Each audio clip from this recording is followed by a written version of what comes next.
Hello, my name is Dr. Susan Robbins, and the course is Comparative Human Behavior Theory. Class, say hello to future viewers. Hello. Use the mics. Okay. Last week, for the last couple of weeks, we've been looking at a variety of different theories. We've been looking specifically at the beginning at systems theories and how we apply those in social work practice.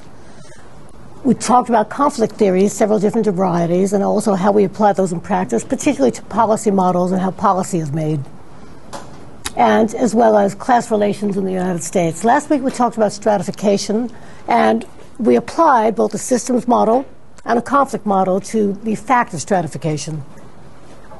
Y'all remember that?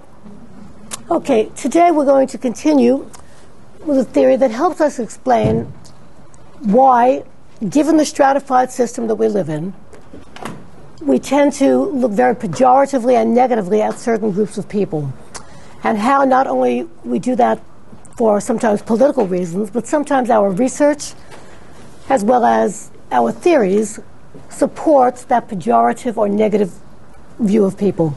So we're going to be looking today, to the PowerPoint please, at deficiency formulations, specifically at deficiency formulations. Okay, back over to me now. When I talk about a deficiency formulation, what I'm talking about is essentially what are the ways and mechanisms whereby particularly minority groups of any kind are made to look deficient when compared to our mainstream norms. Yeah, Tony. Anglo-conformity? Yes, Anglo-conformity is certainly what we expect. We're going to be talking more about that both this week and next week. Yes, because we are based on a model of Anglo-conformity, and we're going to talk about what goes into that Anglo-conformity. What we tend to do is we look at different groups and we compare them to how well they have conformed to us, or how well they do conform to us. So one of the things we're going to start with today is the notion that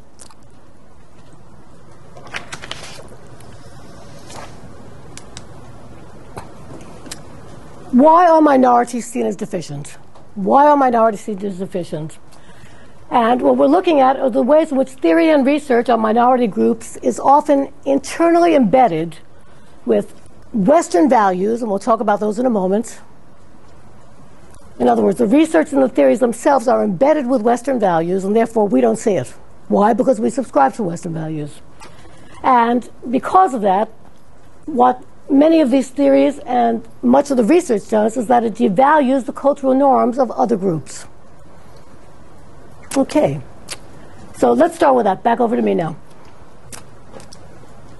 If I ask you, what are our basic Western values? So yes, Tony, you said it's Anglo-conformity, but it's a specific kind of Anglo-conformity to a specific set of values that is not just American, but shared with other Western nations. So what are some of our basic values? Yeah, Jean. The Protestant work ethic. Okay, we're going to be going over to the pad now. The work ethic. That says what? That in order to be successful, you work and make money. Okay, so in order to be successful, you must work and make money, but there's a second piece to that. That if you don't have the money in this life, the work will serve you well in Heaven. Everybody? Heaven. In heaven, in the afterlife. So there's a very strong notion that, yes, you can work, and you should work to make money, and therefore it's good to work. Work is good. Work is good. However, it's not only good to amass money in this life, it's good to earn credits for yourself, so to speak, in the afterlife. So that's definitely part of our Western values. What else? Yeah, Tony. A home, a wife, 2.3 kids. Okay, what you're talking about is a very specific structure of family that we tend to value. Whether it exists or not is a separate issue, but we tend to value something called a nuclear family. Back over to this.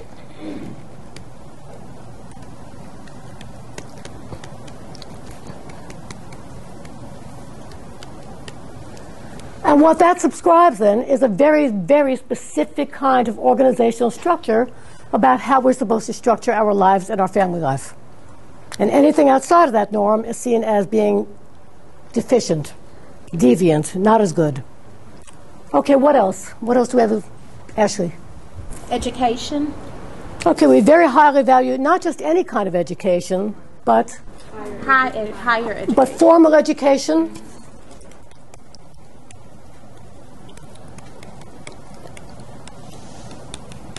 And we have laws that say that children must be in school, right? So we support that with policies. And we not only value formal education, but also higher education. And why do we value higher education? For what purpose? It will get you the right job that will give you the right amount of money to be considered successful. It's seen as mobility in the workforce. It's a way to enter the workforce, and we talked last time about how much social mobility we have, and education is certainly one of the routes to mobility. What else do we have as basic Western values? Rita. Freedom, like individualism, and Okay. There's several different things there. Let me change colors. Freedom, and specifically individualism.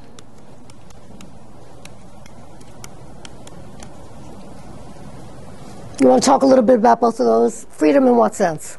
well, I mean, like freedom. We always start talking about our rights. You know, right to bear arms, right to do this, right to do that, to do as we please with our lives. To a certain extent. To a certain extent, yeah. And individualism,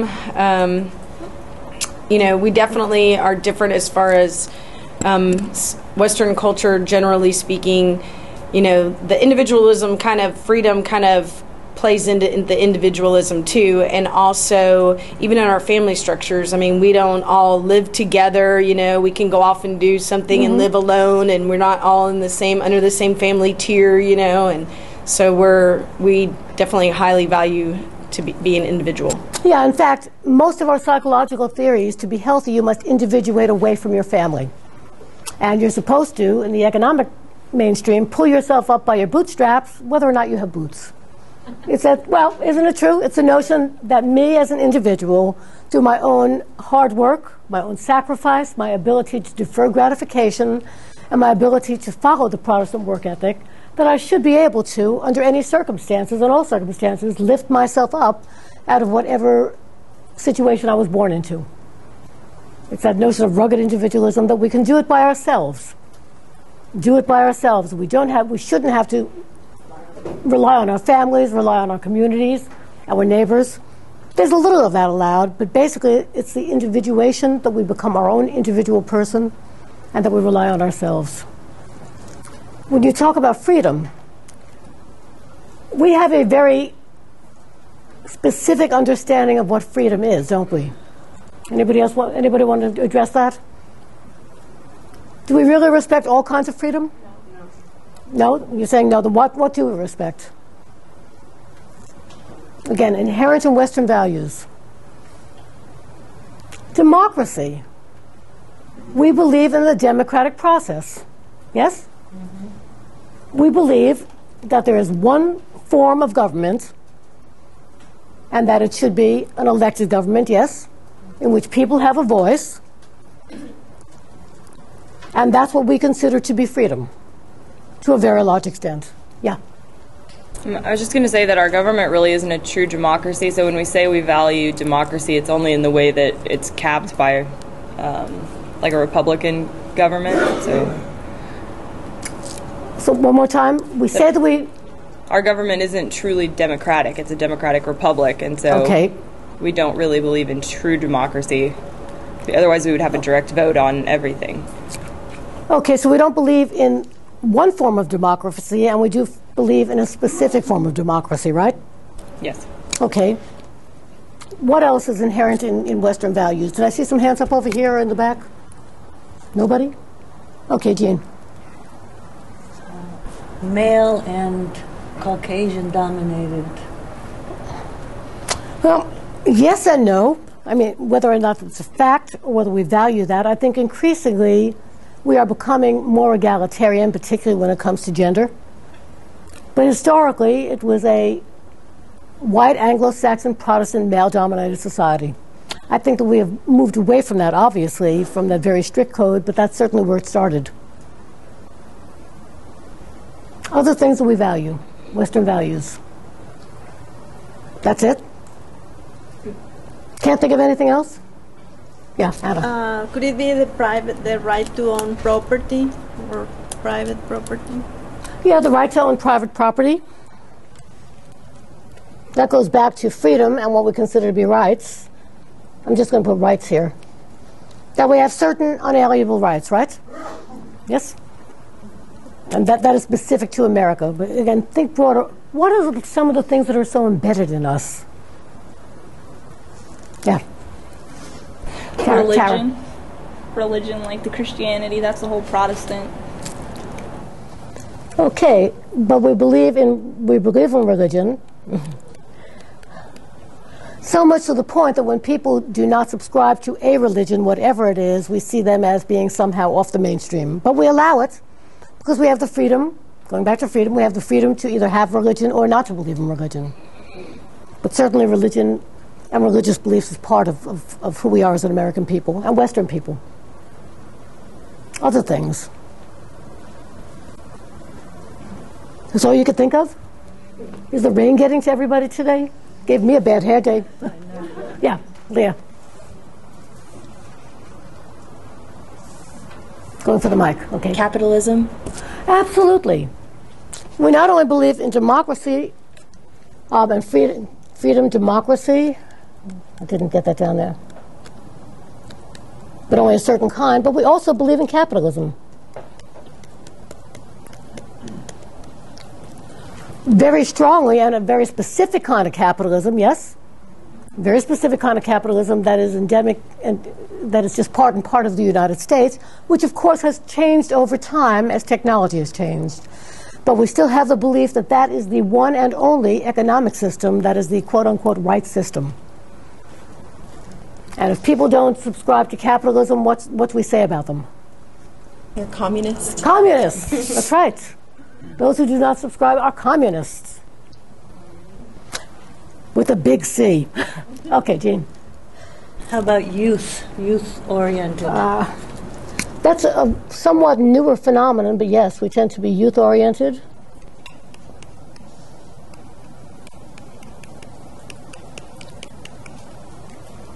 And again, that's much more of a recent phenomenon than it was before.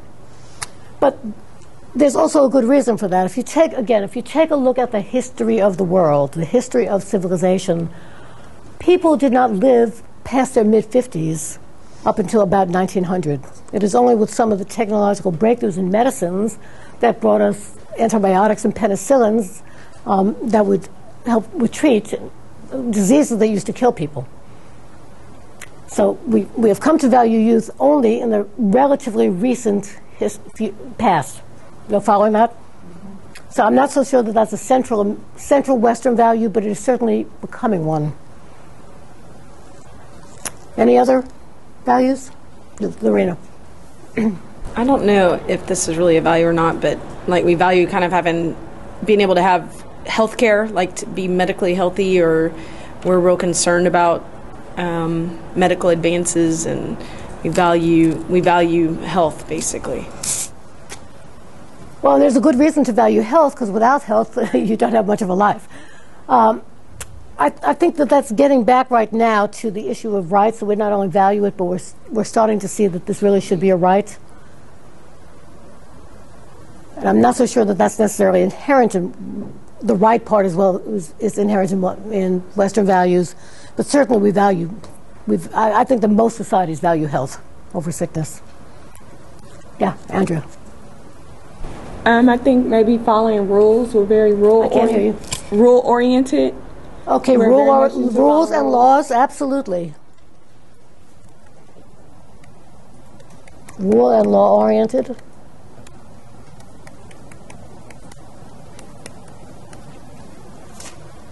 Okay, I'm going to stop there, and I'm going to show you how this fits into the various categories. When social scientists have taken a look at what Western values are, they've come up with some basic categories that all of these things fit into. So back to the PowerPoint. One of our primary values is the idea of control and mastery. And I want you to think about that for a second. We believe that through acts of willpower, we can carry out and control our own destiny. Again, the idea that we have to control things and master things. If you take a look at all of the major psychological theories, what is one of the primary goals at every single stage? It's a mastery of that stage of development, right? All of the stage theories. It's built into our psychological theories, and therefore people who do not master a stage at a specific time are seen as what? Something wrong with them, right? We have very strict time frames that we think that people should master certain kinds of developmental tasks, whether they be emotional, cognitive, behavioral, psychological, and it's the idea that we must master those things. Our use of technology, what are we trying to do? Control and subdue the earth, yes? That has been part of our central values. So again, it goes back to this very notion that through acts of our own willpower, we can control and master those aspects of our life and control our destiny. Another one of our major Western values, rationality. This goes back to a concern for control.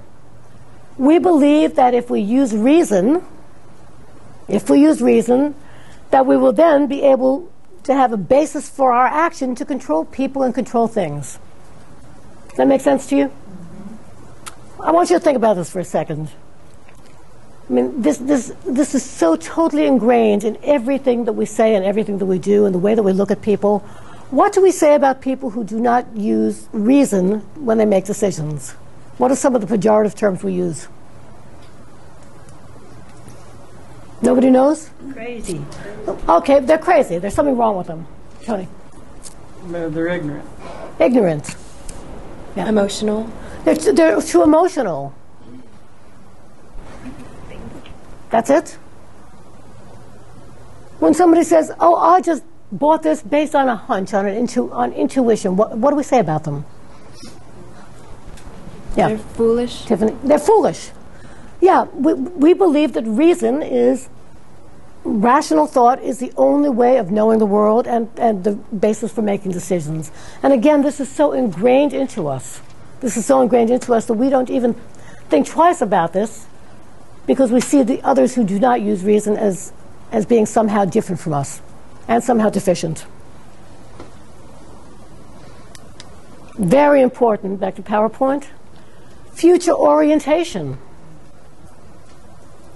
We believe strongly in a future orientation.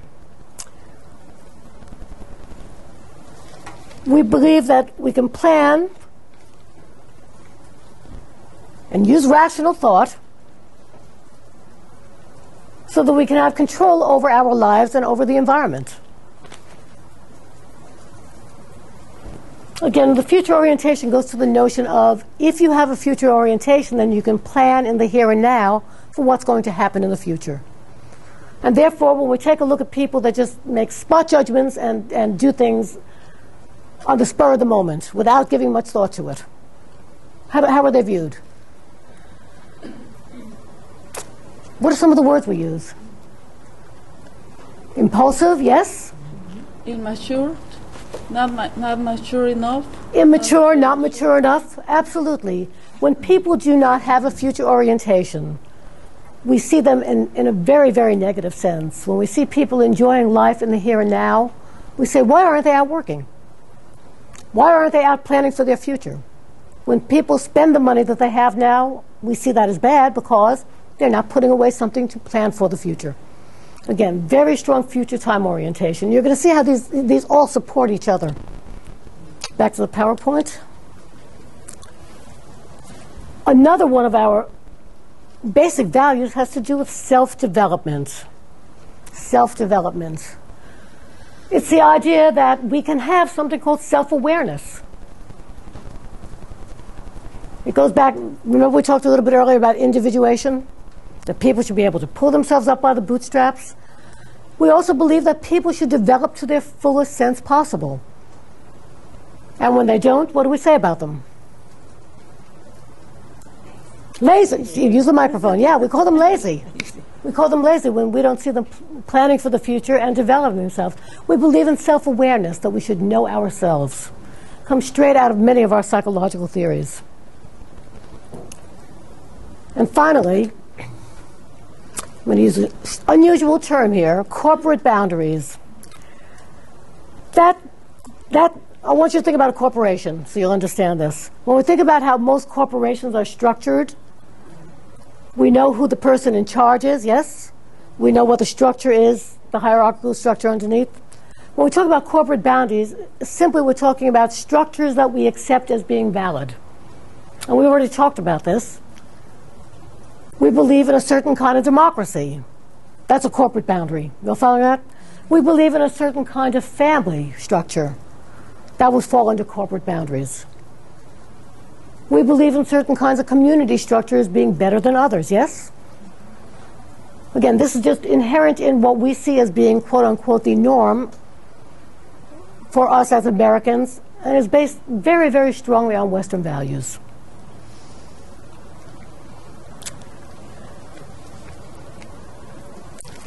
If I could sum up all of these points, it's this. It's having rational control over yourself in the interest of future accomplishments. Do you see how that ties all of them in? Rational control over yourself, rational control and mastery over yourself in the interest of future accomplishments. Sounds nice, doesn't it? Are we embedded with those values or not? Yes, no? Anybody want to argue that we don't have those values? No takers? Okay.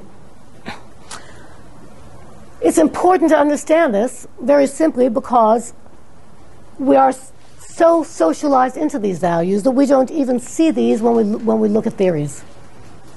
And the important thing about this is these are culture-bound values. Again, they are not the values of every other culture.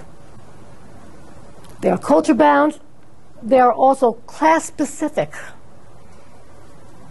Not only culture-specific, but they are social class-specific.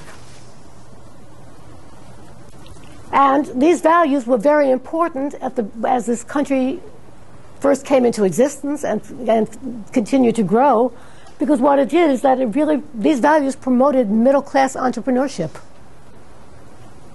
Think about that for a second. These values are exactly what promoted middle-class entrepreneurship. These are the values that had people going west to seek their fortune, yes? There's gold out in them, there are hills. If you're only self-aware, take the initiative, control your behavior, try to master the environment, you will have these future accomplishments. So again, these are ingrained, these are totally ingrained into us. Any questions about these? Is it the rain that's getting to everybody today? Okay. We're going to talk today about deficiency formulations. Deficiency formulations. There are two distinct types, and I'm going to talk about both of them. However, I want you to know that they often support each other. So the first type of deficiency formulation focuses on attributes that the majority culture values.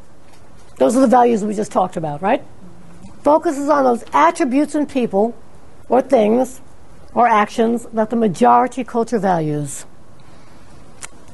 In this first type of deficiency formulation, we base the deficiency on that, and then we take a look at minority groups, people who are either racial, ethnic, sexual, other kinds of minorities, and we look at the things we value and we look at them, and they don't have a whole lot of them. These things that we value are either absent or minimally seen in these groups. So again, things that we value, those groups do not have. Okay, second kind of deficiency formulation is the opposite. The second kind of deficiency formulation is based on things that we devalue, things that we absolutely do not value.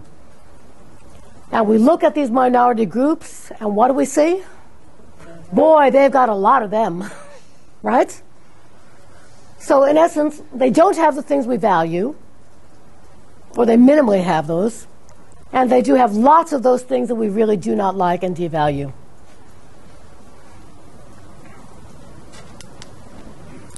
What is really significant about deficiency formulations is that they imply not that there's something wrong with society or the way we view things, but it implies that there's an inability or failure of certain people to behave in the way that we want them to. Again, it's either a failure of their part or an inability for them to behave in certain ways that we tend to value. And the other thing that it implies is that these folks have lots of not only personal deficits, but also social deficits. Because again, when we're basing our view of them based on our values, we look at them and they don't have a whole lot of them. We take a look at them and they have a whole lot of the things that we don't value. So therefore, we see them as being incredibly deficient. Does that make sense?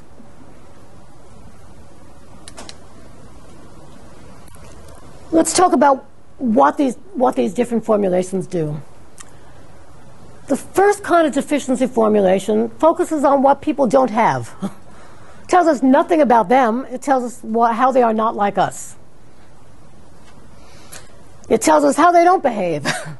It tells us how they don't organize themselves, because we have a very narrow and restrictive notion of how people should behave, how they should behave, and how they should be organized. The second type focuses on what they do have. So it yields a little bit more information, but the problem is that it's extremely selective information. It only focuses on the things that we don't like. It focuses on the things that we don't like, so the information we get from this, while slightly better, because we're not saying how they don't behave, we're saying how they do behave, gives us a very narrow view of people, because we're only looking at the things that we devalue, and we're looking through our Western eyes.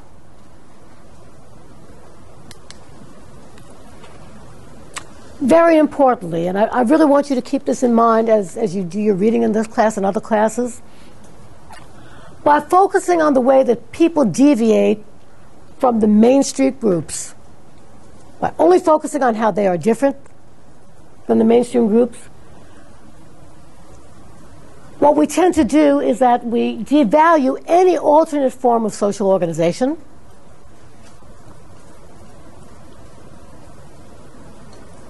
And the other thing that happens is that we are left with an informational void about the people that we want to know something about. Because all we know is how they do not conform to what we want. And we see all of the pathologies in the things that they do that we don't like. So again, it's a real problem, because anything that is different from the mainstream is automatically devalued. We don't look at it neutrally and say, let's see how this works. Instead, we look at it pejoratively and say, boy, this is not like us, and therefore it is bad.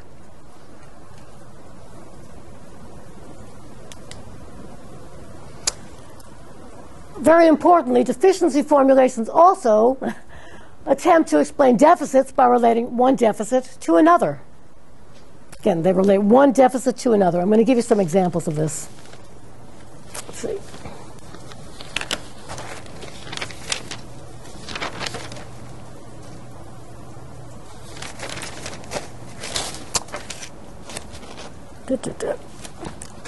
There are different kinds of formulations of deficiencies, and here are some of the things that we look at. We take a look at, again, the attributes that we value and they don't have, and we find that they're represented in these folks. So, I think, let's see, next PowerPoint slide though. Yeah, one of the things that happens is that we lose systematic information about people. When we're always comparing them to our own cultural norm, we lose systematic information about them and their lives and the way that they structure themselves. Very importantly, what we lose information about is the more normal everyday aspects of their lives. We lose information about how they organize themselves if they don't organize themselves the way we do, because we just see any other form of organization as being inherently bad.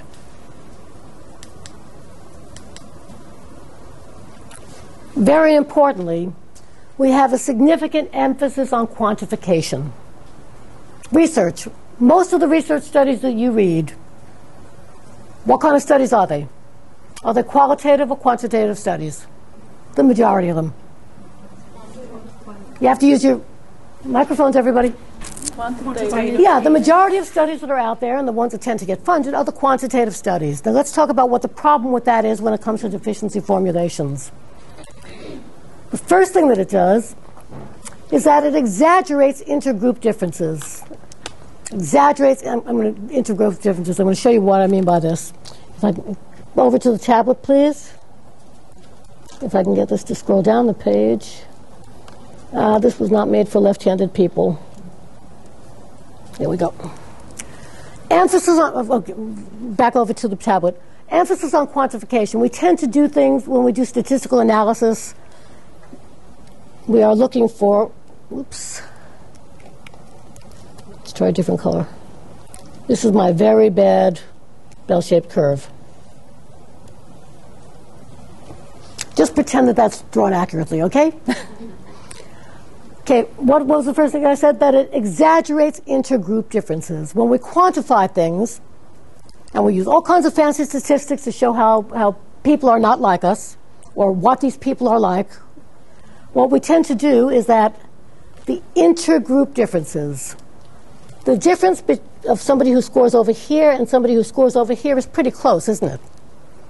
Intergroup, two different groups. You following me? But yet, we treat that as though it's substantially different. So if we're looking at, just pick anything, IQ. Looking at IQ, and we have somebody who over here has an IQ score of, let's say, 85.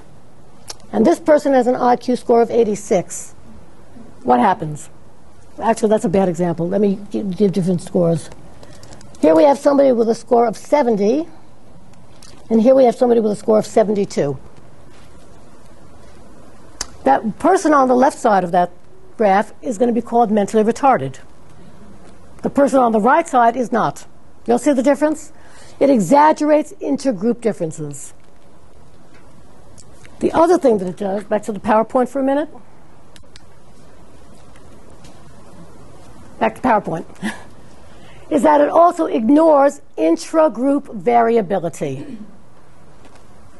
It ignores intragroup variability. Okay, back over to the tablet for a minute. See, this is why I wish I had a flip chart. Okay, it exaggerates these differences, right?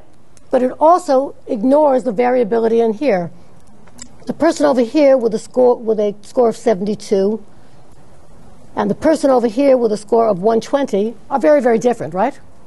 But yet they're all in the same group. And they're seen as being the same. So whether we're looking at IQ scores, whether we're looking at scores on any kind of psychological tests, what other kind of scores do we tend to use? SAT scores, GRE scores. Again, we put people into categories based on numbers. And the big problem with this is that it ignores what? It ignores the intergroup variability and exaggerates the differences between people the minute we start quantifying. And yet research is set up to do that. Research is set up to do that. And that's problematic. Let me give you an example. Which half of the, I would like this half of the class to be the fish, okay? You okay with that? And this half of the class is going to be the birds. Fish, what is it that you have that the birds don't have? What can you do that the birds can't do? Swim. You can swim. Yeah. Swim. You can swim, absolutely. What else can you do? You have to, okay, you have to use Breathe underwater. Poor birds, they can't breathe underwater, can they? What else can you do? Come on, fish. Go fish. What else can the fish do that you birds can't do? You have to use the microphones.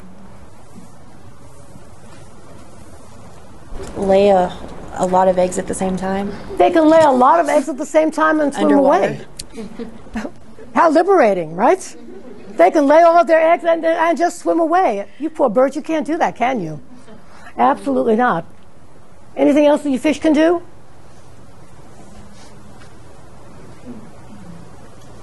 That's it? How about you birds? Anything else the fish can do? They can not only live underwater, they breathe underwater. Poor birds can't do that. Look at how deficient they are. Okay, birds, what is it that you can do that the fish can't do? Fly many miles. Okay, you can fly. Well, some fish are flying fish, but they certainly can't fly long distances, right? What else can you do? Sing. Ah, the poor deficient fish, they can't sing. We should start feeling sorry for them, right? What else can the birds do? We can eat fish. That's right.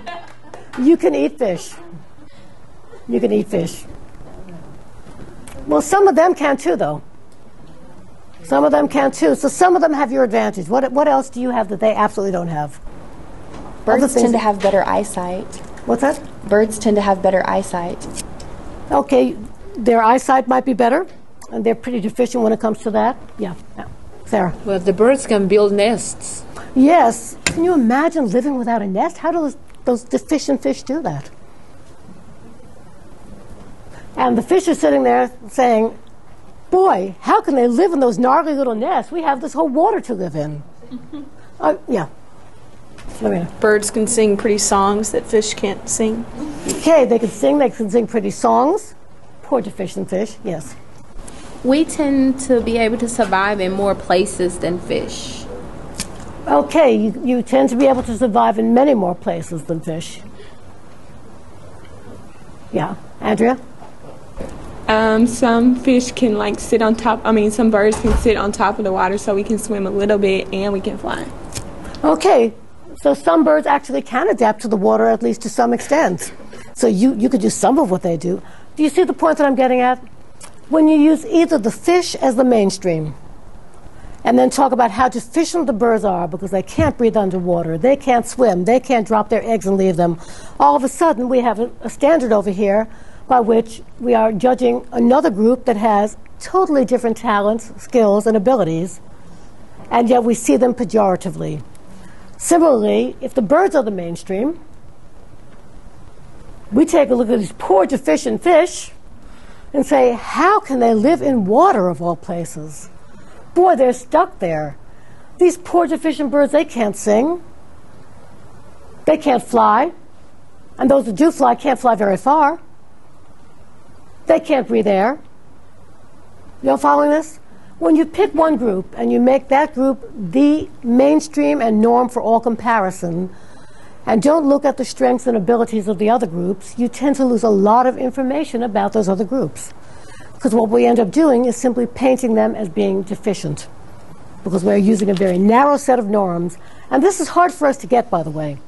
It's hard for us to really understand because we are so socialized into those Western values that we don't stop to think about them. We don't stop to think about the ways in which these values are embedded into us, and therefore we fail to appreciate any other forms of organization. We fail to appreciate any other behaviors that we don't see as being valid behaviors or valuable behaviors, and we cast people in a very pejorative sense. In the winter issue of the Journal of Social Work Education, I'm going to give you some examples. Probably should have my reading glasses for this, but I'm going to take a stab. This is about how we use metaphors to pejoratively frame different groups. And it's really an excellent article. It goes into the different kind of metaphors that we use and the kind of metaphor themes and the reasons that we've used them. Very often we cast people as being non-human. What is the function of that? Why would we want to cast people as being non-human? Anna? When you dehumanize people, you have less remorse to treat them bad or to abuse them or discriminate them because you see them as objects. Okay, when you see people as objects, it is easy to justify your control over them and doing rotten things to them. Absolutely. So in this article, it talks about some of the metaphors that we use. We call people snakes, wolves. These are the animal metaphors. Parasites, cockroaches, rats. Yes, termites. Haven't you ever heard they breed like termites? They breed like cockroaches. Here's a good characterization of a welfare mother. Not a good one. Here's one that here's one that uses pejorative metaphors. Has been called a greedy animal or the brood sow. Greedy animal or the brood sow.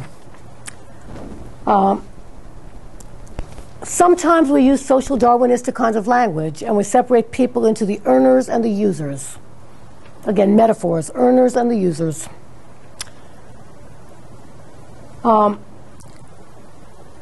Many times there have been authors who have said outright that certain groups should be seen as subhuman. Seen as subhuman.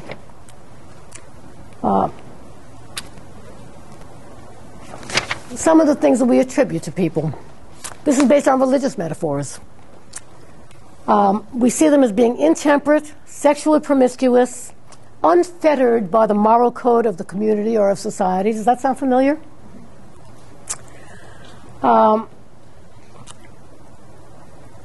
Currently, when we see that somebody is Muslim, what do we say about them? What's the first word that comes to mind? Terrorist, right? Again, metaphors that we use to describe people because they do not subscribe to our set of beliefs. And what we tend to do is we classify all those people, whether they are or are not the same, as being the same and as being something other than human. Historically, when we didn't want people intermarrying outside of their own race or ethnic group, and we were very much against miscegenation, we accused people of being sexually immoral if they were marrying outside of their own race. Those are just some examples of the kinds of metaphors that we use. And these are going to pop up again as we take a look at some of the research that is done.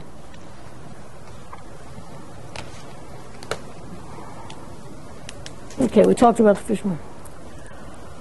One of the problems with deficiency formulations is not only that we pejoratively cast people in a very negative way, but one of the problems is that we fail to document any behavior or activity from which people gain satisfaction or from which they gain goal attainment.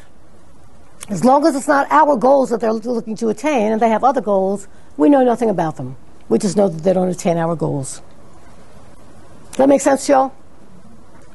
Again, so what I'm trying to argue here is that by using deficiency formulations, we not only cast people in a pejorative light, but we also lose a lot of information about them. And I just talked about the use of metaphors. We use metaphors very commonly to portray people as being somehow subhuman. Okay, if we talk about deficiency formulations, typically we're talking about 3 different levels of analysis. We take a look at people's cultures and find them very deficient. We take a look at their families and find their families equally as deficient. And then we take a look at them and their personality, and we find their personalities deficient as well. So again, these deficiency formulations are not just about individuals, but also their family structures, and also about their culture. Okay, back over to me now. Some of the terms that we use. Group characteristics. These are typical terms that we use. We call those people disorganized. Have you heard that? The disorganized family structure. What does that really mean? When we talk about disorganized families, what are we talking about? Any guesses? Not like us, different than our little nuclear family. Yeah, but there's a real specific family form that we call disorganized. Female-headed households. Female-headed households are called disorganized family structures. We're going to come back and see how that works its way into the research and literature. We take a look at the groups and we see them as being normless if they don't subscribe to our norms. We see them as being unstable. Those unstable families, those unstable cultures, those unstable groups. Then on the individual level, we take a look at the individuals in those groups and cultures, and we call them, here are some of the terms that we use. They are ego deficient. I just love that one. Ego deficient. Typically we say that when people don't have enough self-control. Because what do we value? Control and mastery, right? Very typically we call people immature. Again, these are the pejorative labels. We say that they lack motivation because they are not motivated to do the things that we want them to do. And the other thing we say is that they lack self-control. So again, those are typical of the things that we say about people when we're using deficiency formulation of the first type. It's those things that they don't have that we tend to value. Yeah, Tony. Same with extended families now. In what way? I'll give you an example. Somebody in my family had a child. They're adopted.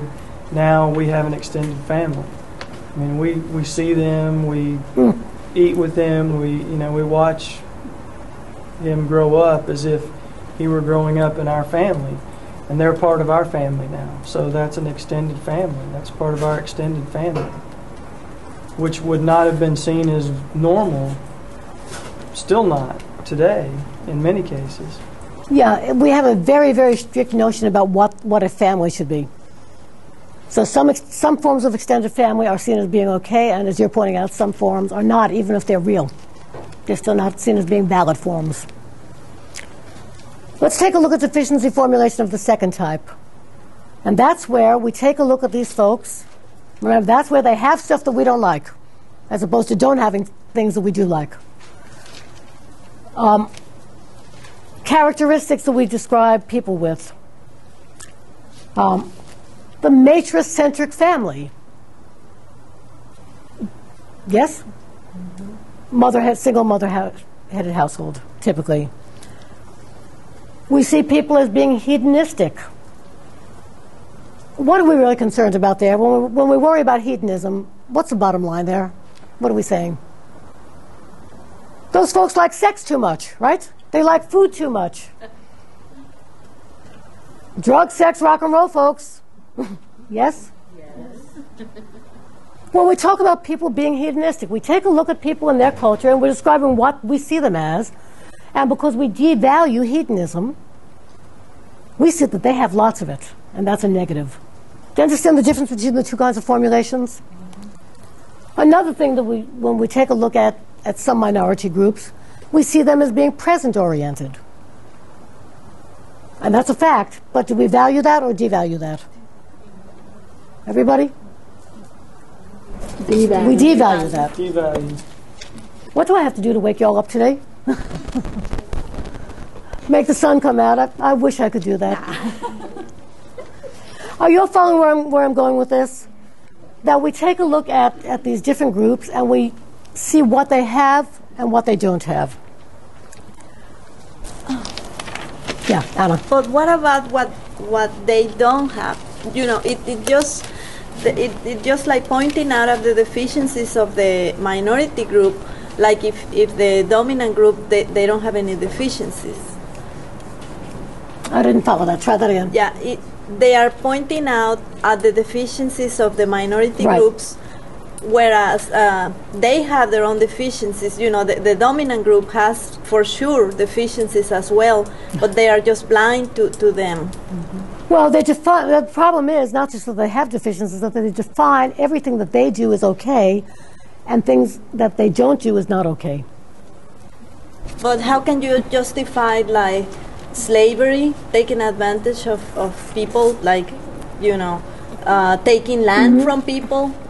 That cannot be justified. Yes, it can when you make people subhuman. When you say that these folks, these heathens, these non-Christians, when you go back to how land was taken, they were painted as being animals and heathens. They weren't Christians, and therefore we deserved to take their land.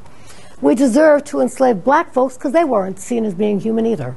They were seen as being property. Once you depersonalize, it goes back to that process of depersonalizing the other person, using metaphors, and seeing them as somehow being subhuman. That justifies. Now, you're saying that's right, it's not right. Of course it's not right, but that's how we do it.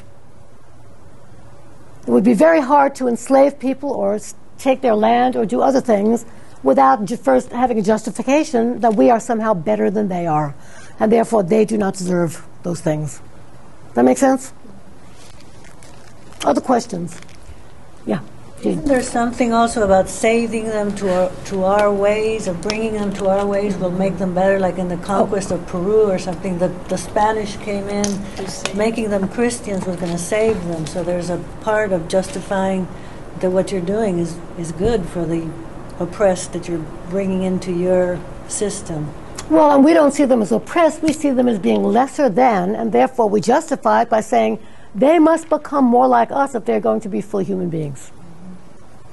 Yes, and there's a lot of pressure to make them like us, while at the same time we discriminate against them.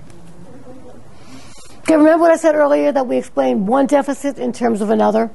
I mean, these start out as sometimes as simplistic explanations, and then sometimes later become very, what I'm going to call grand theories, and we'll go through those. For example, I'm going to give you some examples. Hedonistic behavior, do we like that or don't like it? Hedonism, we devalue it, right?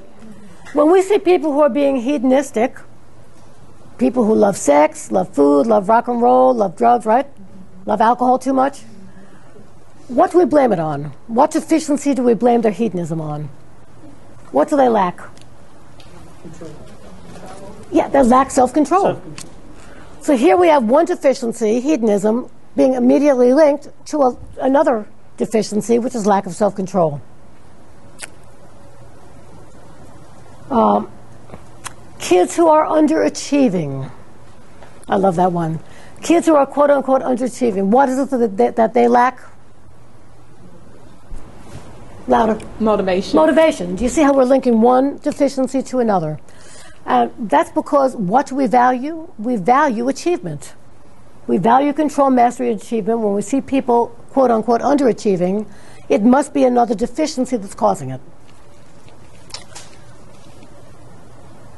Oh, this is a fairly psychoanalytic one, but I've seen this used.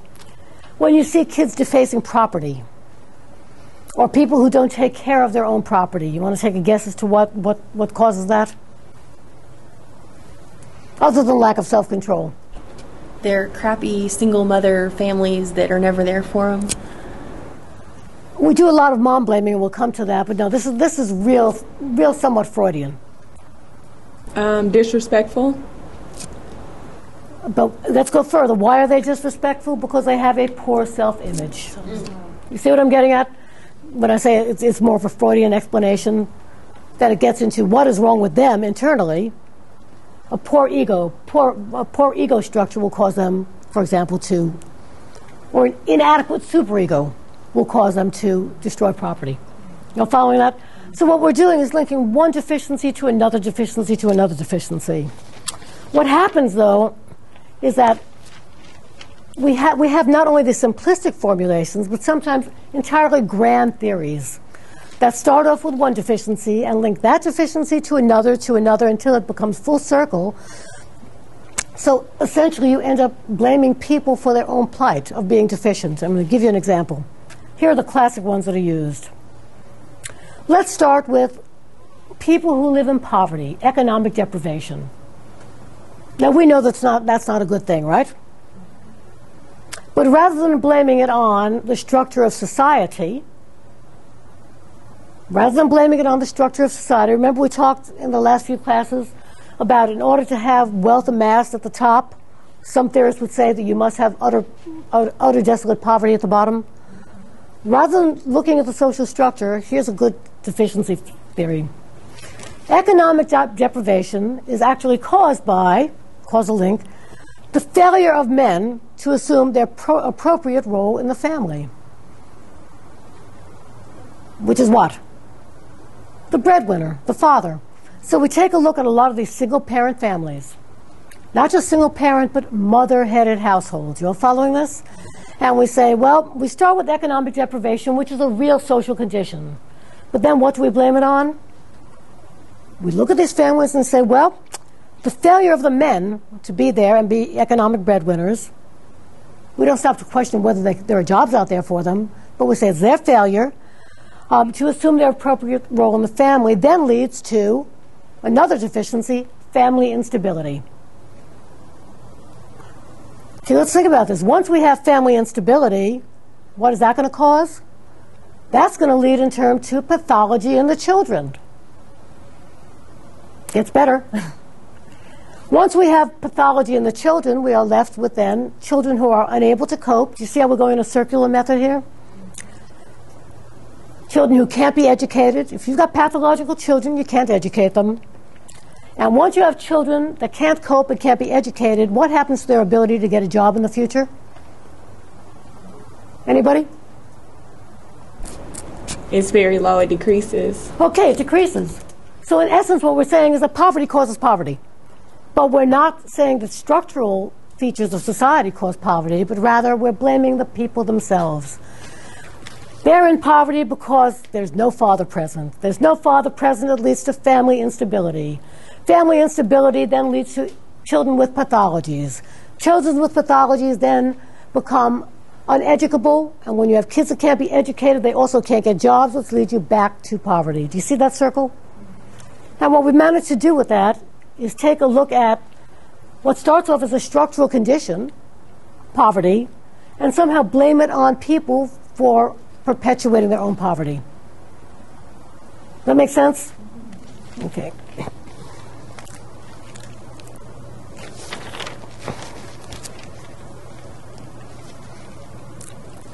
Very importantly, back over the PowerPoint for a minute. I cannot stress this enough. The prototype of deficiency is poverty. The prototype of deficiency is poverty.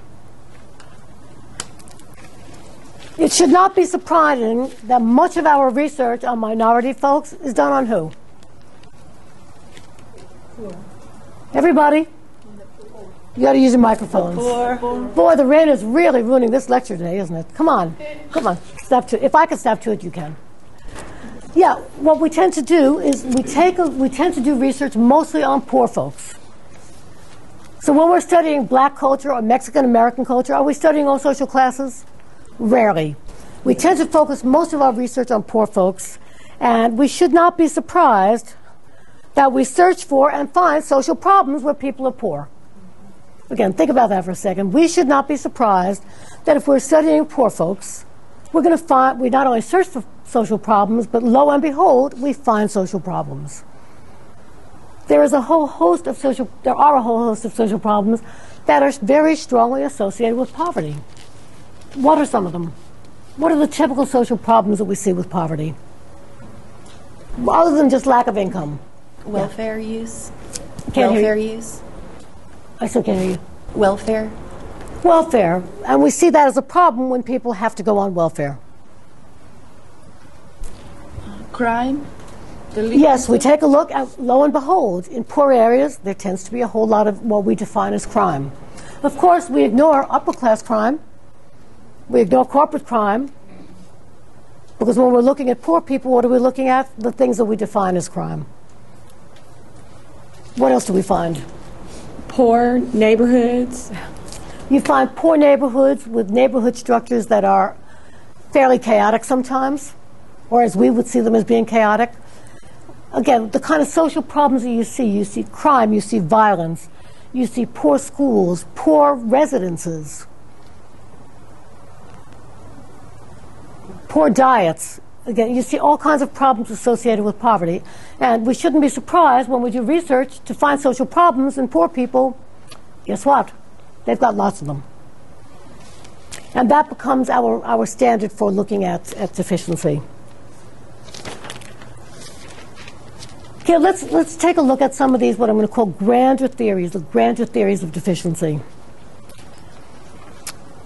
Oscar Lewis.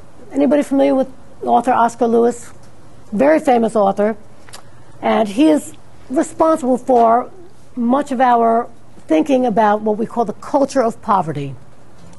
However, what he originally wrote about has been misused and misinterpreted by people who have their own agendas. What he initially started looking at, he was looking at Latino cultures, and what he saw, what he called as a culture of poverty, he saw as both an adaptation to being poor, what he called a marginal position in a class-stratified society. Class-stratified society, we talked about that last time, a marginal position. And he says what happens when people are living in poverty, that marginal position in a stratified society, they both adapt to that poverty, and guess what? They also react to that poverty. They both adapt to their position and they react to their position. And as he was studying Latino families, here are some of the things that he found. And I want you to listen to these deficiencies. I want you to really listen to this. To begin with, he said what he found was lots of hopelessness and despair that developed from the realization, the reality, that it was very, very hard to attain success. So he's really starting with the reality of the fact there is a reality here in a class-stratified society that folks at the lower rung are probably not going to attain success. And he says what develops out of that is a hopelessness and despair. On the family level, he talked about the following kinds of deficiencies. The absence of childhood as a protected stage. Now, I've got to back up when I talk about that, because that's a relatively new concept. That's a relatively new concept in the history of the world. Childhood historically was not a protected stage. In fact, childhood as we know it today was not even a formal stage. And children were certainly not protected. It wasn't until we had mandatory school laws and mandatory sweatshop laws that kept kids out of sweatshops that we all of a sudden saw childhood as something that was different than life. The idea that we have to protect children, that's a relatively new concept. So, and the concept of childhood is a protective stage. And he saw these poor, hard-working families, and guess what? Their kids were out in the fields working with them. Another thing that he saw as being a problem was what he saw as early initiation into sex. He also saw a high incidence of abandoning children. He saw female-centered families. Do we value or devalue female-centered families? Devalue. Totally devalue them. And he also saw a lack of privacy. That's another one of our values. We tend to value privacy, right? Well, think about how we have our homes set up. And not every culture is like this, where we want each child to have a separate bedroom. Folks, trust me, many cultures do not organize their lives the way that we do, with that notion that we have to have privacy. On the individual level, what Lewis saw was marginality of these people. They weren't fully integrated into society. He saw them as being dependent. He said that they have a weak ego structure and lack self-control. That's a pretty dismal way of looking at people, isn't it? Would you want to belong to a group that was called that? No, definitely not. What he said, and here's when I said it's a grander theory, it's not just describing these negative attributes, but what he said is that the culture of poverty is self-perpetuating from one generation to the next. He said that essentially what happens is that what is keeping people in poverty is not the stratification, but their culture. Not the fact that society is heavily stratified and that they are at the bottom rung, but rather their culture keeps them there. He said what happens is that through socialization, kids absorb the basic values of their parents. And those basic values are the values that keep them from working too hard to get out of poverty. And therefore, he says that the kids are now not psychologically able to take advantage of any of the opportunities. Let me repeat that. He said the culture of poverty is self-perpetuating. Let's start with that. In other words, one generation passes it down to the next, passes it down to the next. He said, because kids absorb the basic values of their parents, they are then psychologically unable to take advantage of opportunities. I'm going to give you a direct quote. If you want to talk about how pejorative this is. Lewis stated, it would be helpful to think of the subcultures of poverty as a 0 point that on a continuum that leads to the working class and middle class. The 0 point on a continuum that then leads to the working class and the middle class.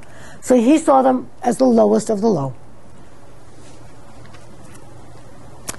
Okay, let's tear that apart for a second. Let's go back to his basic notion. The culture of poverty is self-perpetuating, right? Kids absorb the basic values. We can buy that, right? Because we do absorb the basic values of our culture, of our subculture. The next piece, though, that this leaves the kids psychologically, do you see the shift there? These kids are now left psychologically unavailable to take advantage of opportunities. What's wrong with that? It assumes that there are all of these wonderful opportunities out there, and it's the kids that are the problem. It doesn't look at the opportunity structure to see if the opportunities are blocked. It just assumes that the opportunities are there, and the kids are not psychologically able to take advantage of them. And that's a problem, because we have to question, are there opportunities or not?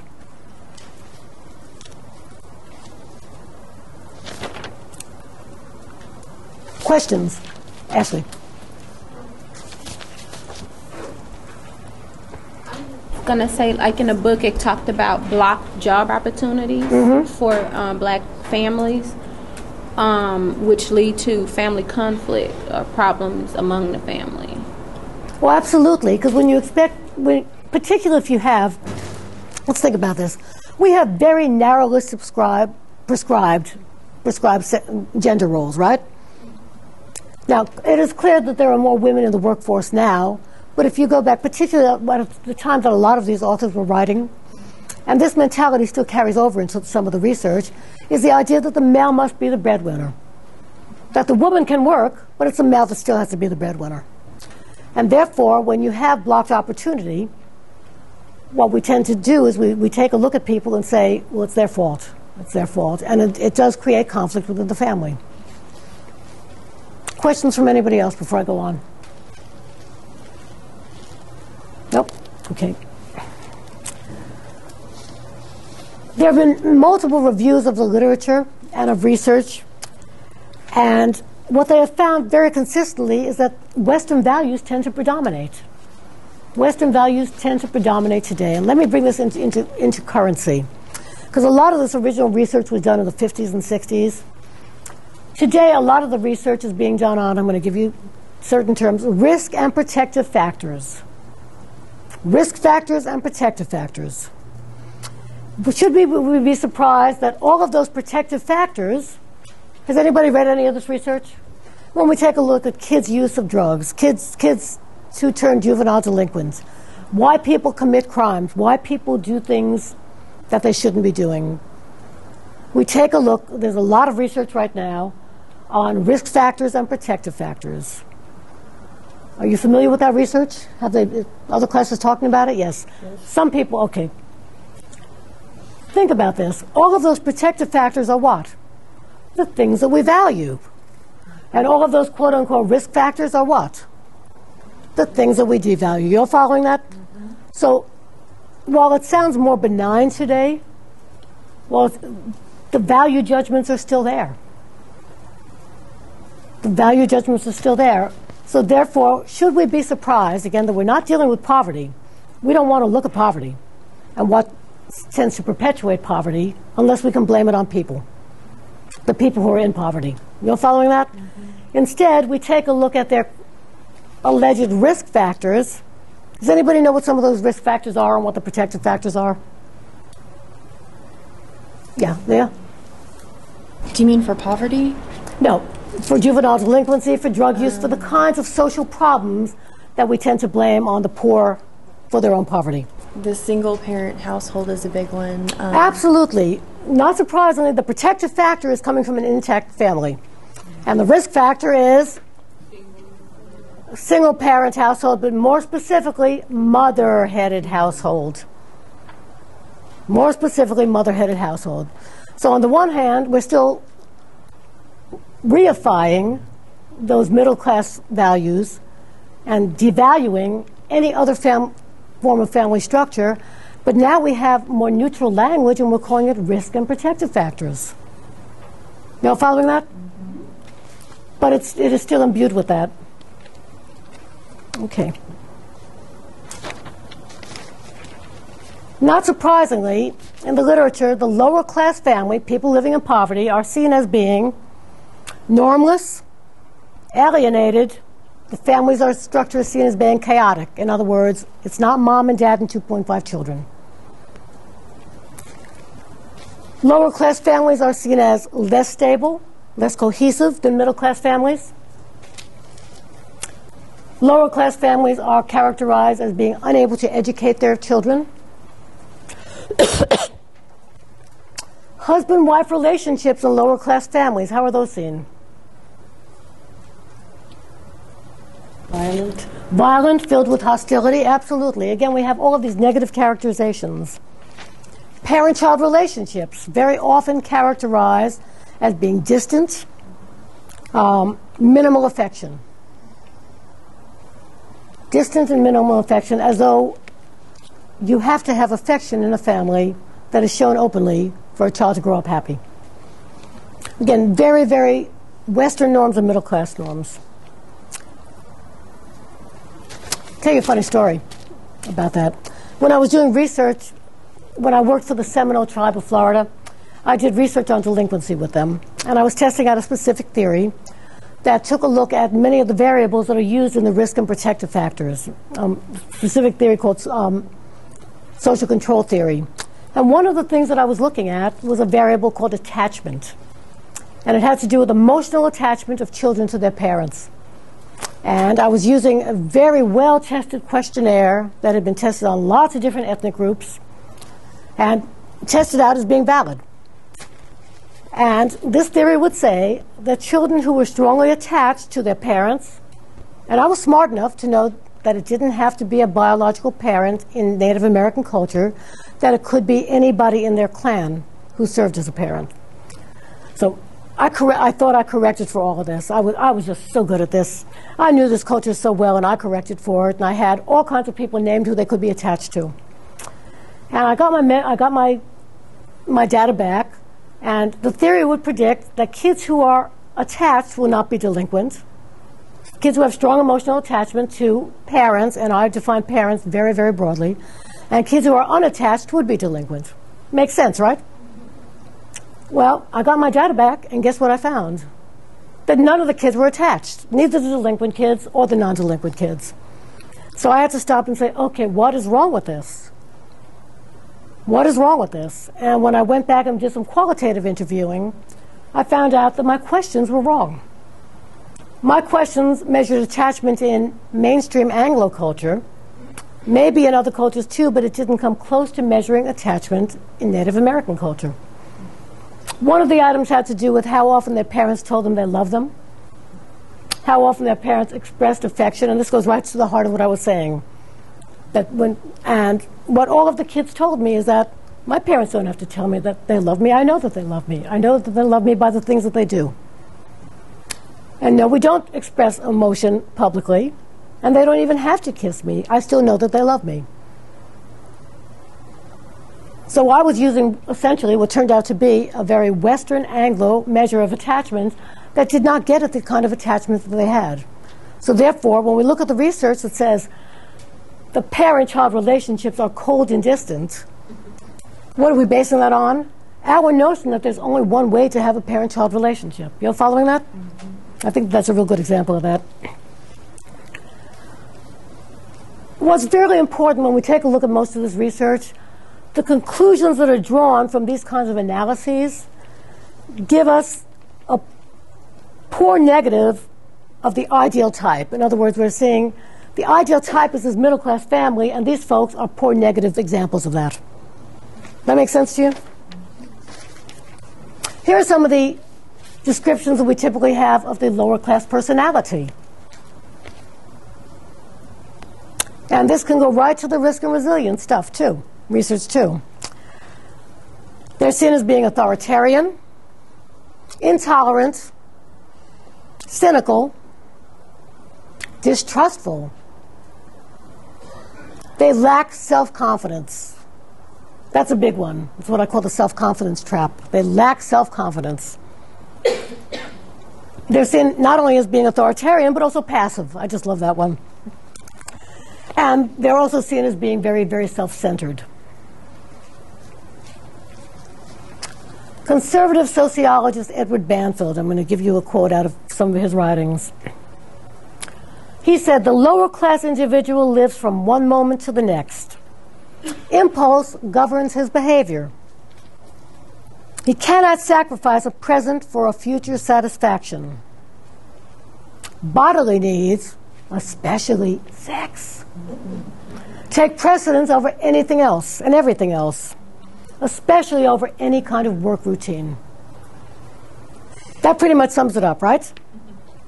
Talk about a pejorative and negative view of people based on the fact that they might not conform to the ways that we want them to be.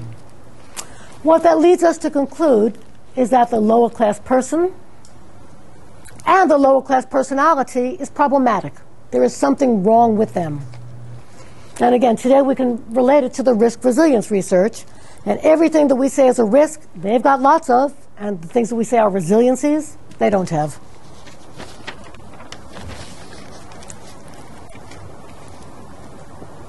This goes back to what Anna was talking about before. How can you justify enslaving people? How can any group justify enslaving people?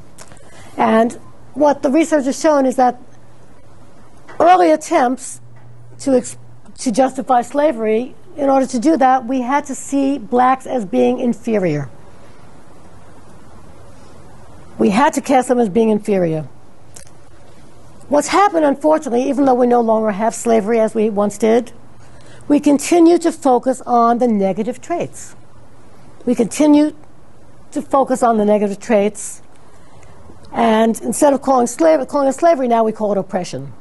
But we're still focusing on negative traits of groups or things that we see negatively. Questions? None? Okay. One of the more controversial works, and I'm going to bring this up because somebody has done a reinterpretation of the same data, and this shows you how different research methods can lead to different conclusions. Back in 1965, Daniel Moynihan wrote a very classic essay called Employment, Income, and the Ordeal of the Negro Family. Again, 1965, Employment, Income, and the Ordeal of the Negro Family. In this essay, here's what he asserted. Again, it starts with lack of opportunity, and that's a real structural condition, right? It starts with a lack of opportunity. He said, these people lack opportunity, and what happens because of this is that it leads to a very serious weakening of the social structure, especially the family. So what are we talking about again? Mother-headed households. Let me repeat that. That lack of opportunity leads to a weakening of the social structure, particularly the family. The minute we talk about a weak, let's stop and think about this for a second. If we're saying that those folks have a weak social structure, what are we saying that they don't have?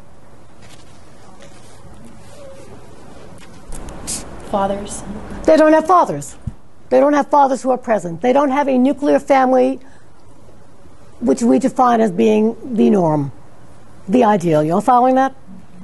So the minute you see a different form of family, we assume that it's a weak social structure.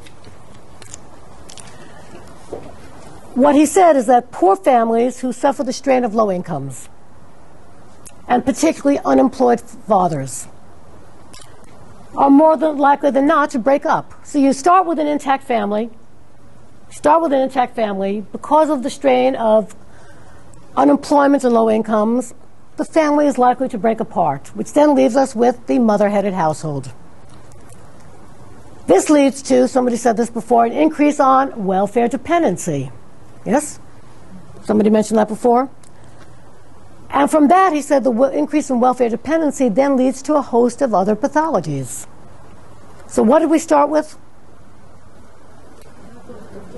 Everybody. Lack of opportunity. Lack of opportunity. We start with lack of opportunity, which is a real structural condition. And then we somehow end up blaming it on, not the lack of opportunity, but we end up blaming it on the people themselves. The logic is very commonplace in a lot of the research, that poverty leads to family disorganization. Here's your link. Poverty leads to family disorganization. Once you have family disorganization, that then leads to socialization failures of the children. Once you have socialization failures of the children, you have children that have bad character defects. Or in today's parlance, we would call them some kind of psychiatric disorders, right? Yes, aren't kids being diagnosed with lots of psychiatric disorders? And poor kids probably more so than kids with money. But they have character defects, and because of these character defects, we can't educate them, and then this then perpetuates poverty. Do you see that same circle? We find this kind of analysis done on many different kinds of groups. Many different kinds of groups, including Native Americans, whose family structure could not be any more different than ours, and yet we see it as somehow being dysfunctional. We see it as being dysfunctional. Here's what part of the problem is. We originally placed the blame on poverty, right?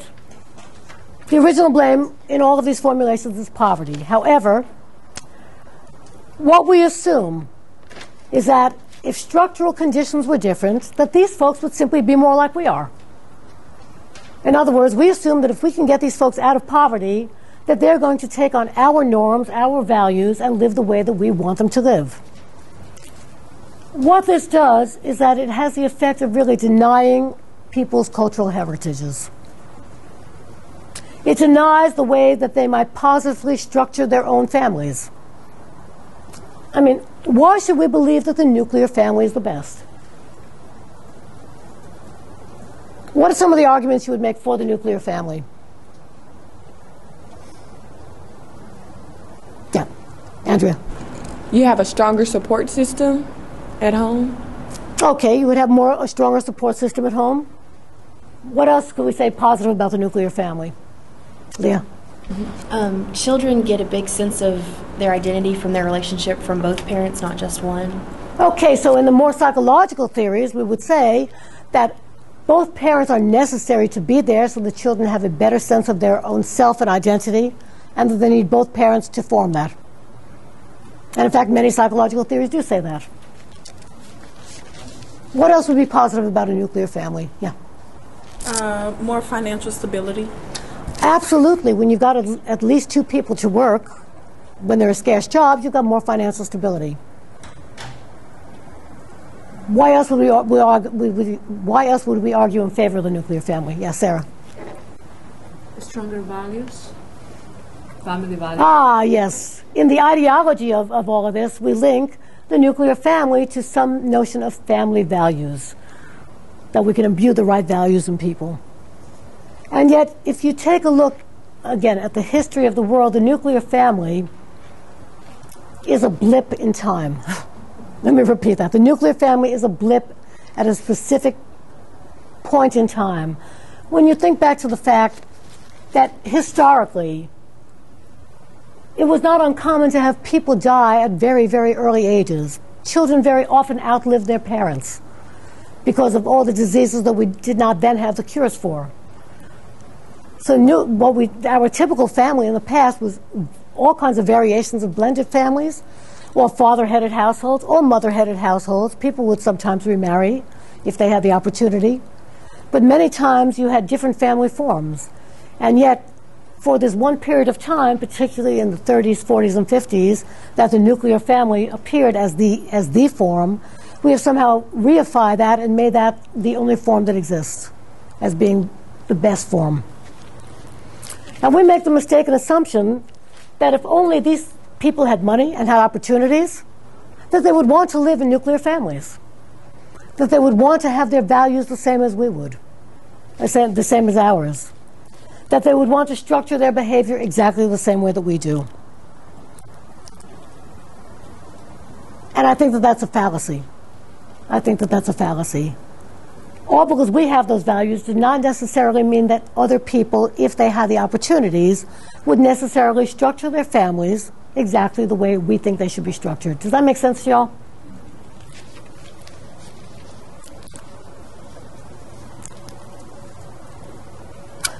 What is necessary, and one of the things that we're missing, we're going to talk about corrective measures. One of the things that really is necessary is that when we're studying minority folks and working with them, that we really get to understand them and their values and their culture. Not based on how they are different from us, but based on what their values and culture actually are.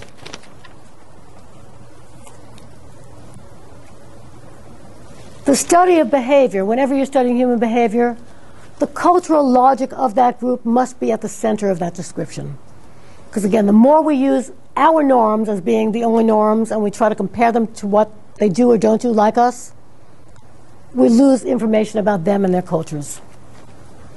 We must start to recognize other cultural forms as being valid. And we tend not to do that when we use ours as the norm. I'm going to give you some examples about some of the sloppy research that has been done.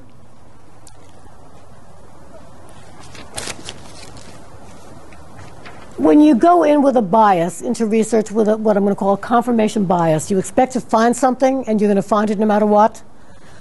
Many times it is also caused by sloppy research. You ask questions that you know are going to paint people in a pejorative sense.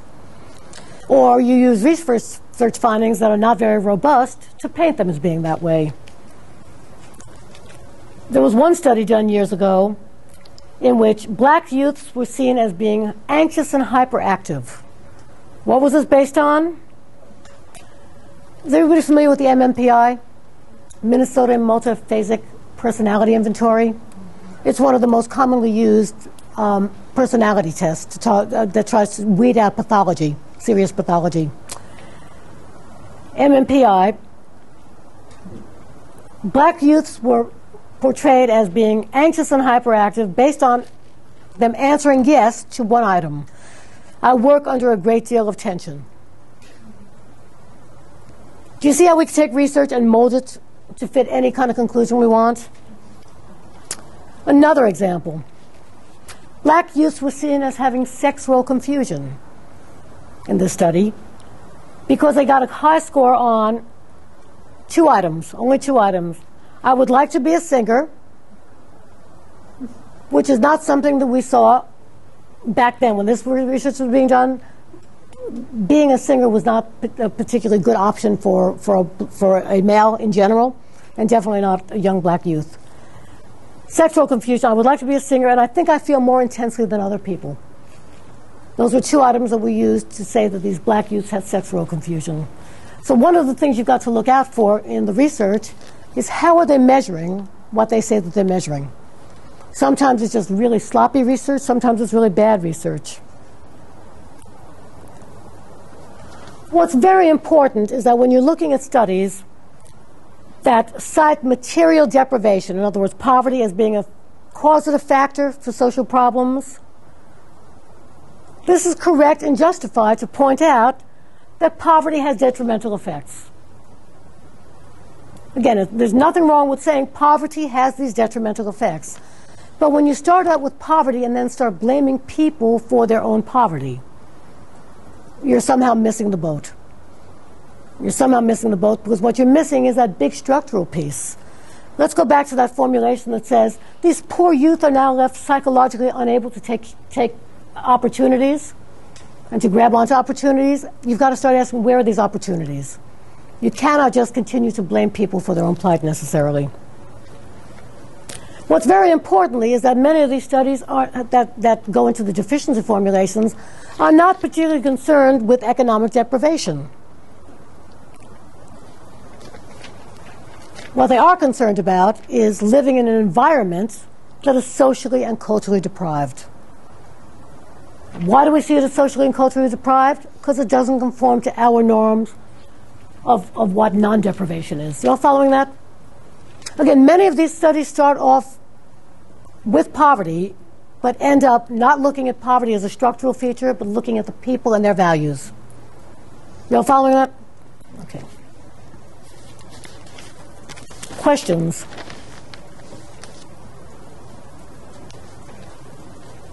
What's important in these studies, material conditions become one mechanism by which the pathology gets explained. Because what we do is that the locus of the problem is centered on the poor, not on the structure of society. You all understanding that? That these look like wonderful grand theories, but if you really look into them, they start off with a structural condition and then just blame it on people. Okay.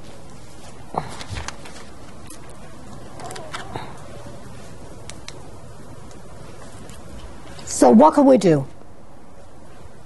What can we do as corrective measures? To begin with, we've got to be looking at what we now call strengths-based research. That's a relatively new buzzword, strengths-based research. What do you think that would include? Yeah, Leah.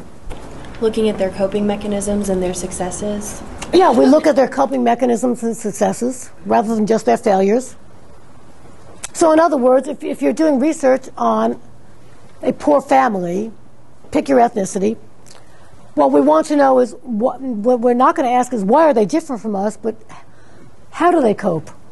What do they define as success? Do you see that difference? We know what we define as success, but what we fail to ask is what they define as success. Back to the PowerPoint.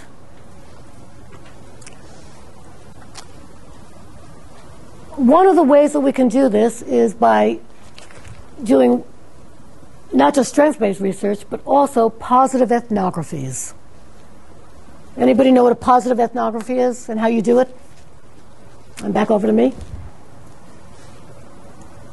How can we get good data about people? How can we learn about them and their cultures? Yeah. Sarah. Might be wrong, but you get to be in there, actually kind of like living with them. Exactly. Them. You go and you hang out where they hang out. You go to their churches, you go to their schools, you go to their dance halls, you go bowling, you go whatever they do, you hang out with them, and you try to find out what they value. Try to find out what they value. Let me give you an example about why this is really important. We talked about the Moynihan study, right? Where poverty leads to all kinds of deficiencies that lead back to poverty. Years ago, Robert Hill, a sociologist, wanted to show how strengths-based research, if you ask different questions, you would come out with different findings. Again, if you ask different questions, you come out with different findings. What he did is he went in and used the same exact data set that Moynihan did. So again, the sample is the same, the data is the same. And he applied different criteria and questions to the data. Do you remember what Moynihan found? Let's review that. That people living with limited opportunities. What happens with families? The families tend to break up. With a single mother and no father present, we have family pathology that leads to child pathology that leads to poverty, right? Same data set. Here's what Robert Hill found. He was looking at it from a black perspective, not from an Anglo perspective. He found strong kinship bonds. In that same data set, he found that people had very strong kinship bonds. Even though they had a high rate of unemployment, they also had a very strong work orientation. In other words, they wanted to work, but the jobs weren't there. He found, I love this, adaptability of family roles. Adaptability of family roles. Okay, so there wasn't a father there. Other people in the family structure took on the roles of the father. And we didn't have, in the black families that this data set was on, they did not have stringent family roles, and therefore they were much more adaptable to get the parenting tasks done in different ways. Another thing that he found was a strong achievement orientation. They might not have the opportunities, but they wanted to achieve. And not surprisingly, he also found they had a very strong religious orientation. take a look at how we could have the same data set and come up with two different sets of conclusions about people. That's really, really important. In order to really, because I know it's really hard for us to understand how we can look at people in different ways. And this goes back to doing strengths-based research, positive ethnographies, and what do? We have to hang out with people. We've got to go into their communities, get to know them, and take our blinders off. And that's, when I say that that's the hard part, that's the really hard part. There were many times when I was working on the Seminole Reservation that I saw things that horrified me, and then I'd have to step back and say, okay, Susan, this is your Western value set. I'll give you an example. One of the young women that I worked with there, I worked with the teenagers, got pregnant, had a child very early in life, and her daughter Amanda sometimes would walk around with scratches and scrapes that were left untreated. And what's my first instinct? Take her to the doctor, right? Take her to the doctor, take her to the doctor. And Jennifer would say yes, she would, and then she wouldn't. And she was saying that to please me, because that's simply part of their culture. And I finally, one day, said, okay, Susan, these folks have been raising children longer than you've been on this earth. How can you presume to tell them what to do with their kids medically when they've been raising kids just fine for so long? P.S. Amanda is now probably in her late 30s and doing just fine. And my intervention was totally not needed, because I had a certain set of blinders and values that led me not interact the way that I should have been interacting. But luckily I caught that. Luckily I caught that. It's very, very hard for us to catch. I really want to let you know that. It's very, very hard for us to catch our own biases in the way that we perceive people. Yeah, Tony? Tell the story about when you went into the person's house. Oh, this had to do with, yeah. This is the one that again, Western values, we value cleanliness, right? Some of the people whose houses I would visit, in visiting them and their children, were not clean by my standards,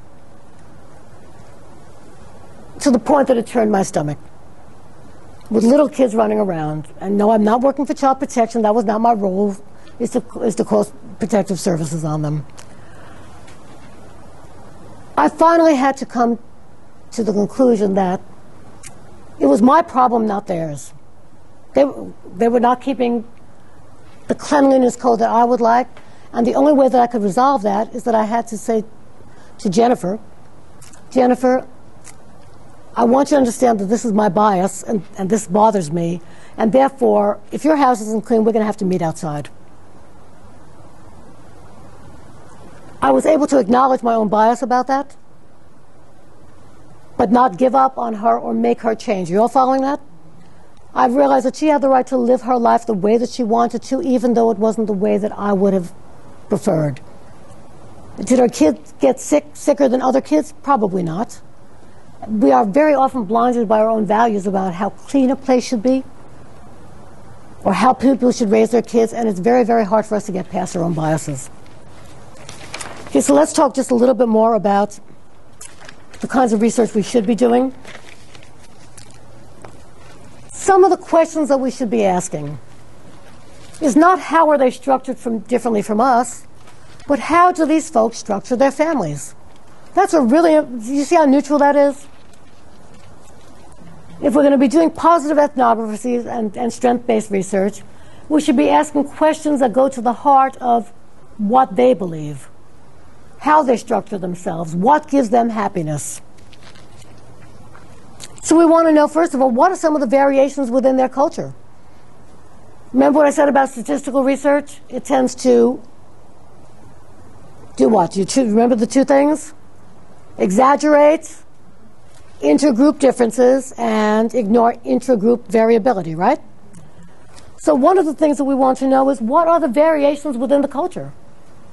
Forget about the statistic that puts this person in this group and this person in another group. That's not going to tell us what we need to know if we want to get a positive ethnography. We want to know what principles do they structure themselves by.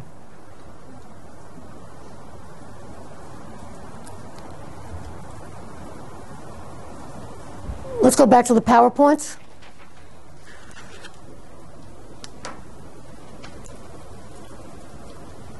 We also have to ask questions about what are some of the positive functions of their minority institutions.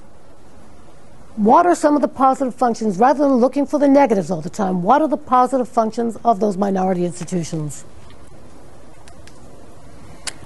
Very importantly, we need to examine what the lives of the average person is like.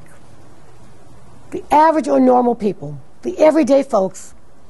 Not just looking for delinquents, not just looking for drug users. What are the everyday folks like in that culture? We tend to get a really pejorative sense of poor people, because what do we look for? We look for social problems, and we find the social problems.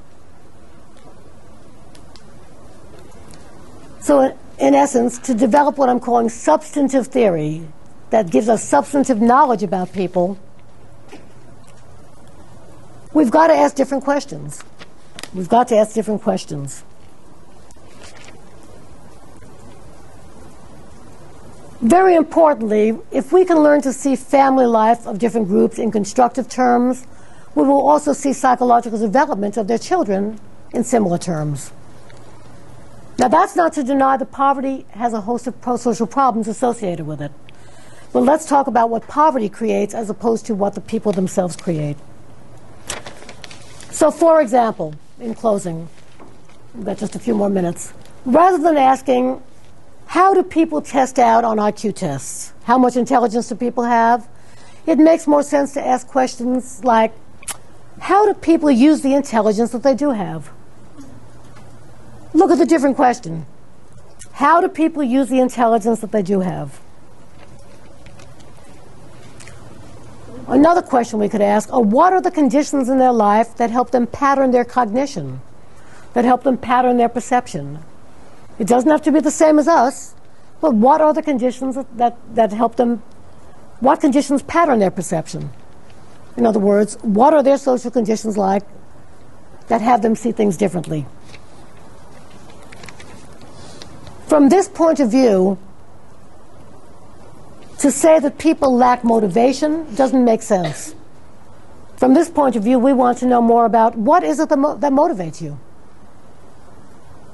Do you see the difference in the way we do that kind of research? Any questions?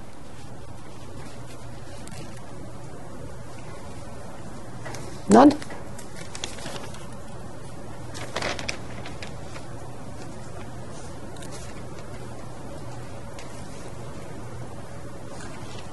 So in closing, one of the hardest things that we're going to have to do as we're working with minorities of any kind is to really get out of our own Western mindset. To get out of our own Western mindset and try to see the people we're working with for who they are, and try to discover the strengths that they have, and not to see them through this host of deficiencies. And that'll be it for today. Thank you. See you all next week.